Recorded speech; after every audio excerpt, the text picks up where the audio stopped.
Allahu Ekber, Allahu Ekber, La ilahe illallah, Allahu Ekber, Allahu Ekber ve lillahil hamd.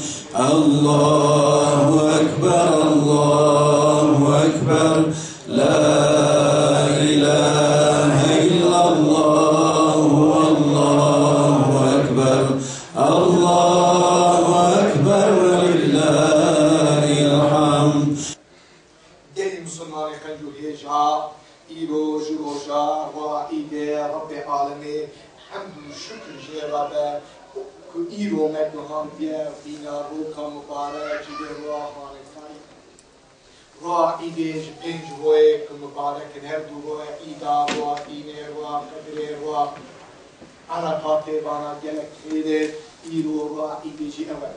Rua ide çava rua Korun ve korun ke puşaye ve ide ve zikru ibadetiye. Maqsadje em iro tab ete nebiye ko Muhammed aleyhissalatu vesselam'e o emji milleti babe ko İbrahim aleyhisselam'ın emjili peyre çıkavandır çavavan kurbanı ko durra ila kurbanı da şerce fikir emi iroji şerce fikir em tumna iş kalbe ko cmale ko nakir İbrahim aleyhisselam emri ve Rabbi fikir bu velede kubde bu ya Rabbi velede müdürriyat da İro Rabbime velede mecme nahoze İro Rabbime mali mecmet hoze ki em tumaiye nekir derriyavida mali kubdir eğer ku em mali kubdir derriyavida em uçağı imtihana kub em kazan nakir em serfinas nakir ve mali meci jirriyame jibe velastandır o bekhiru khairat.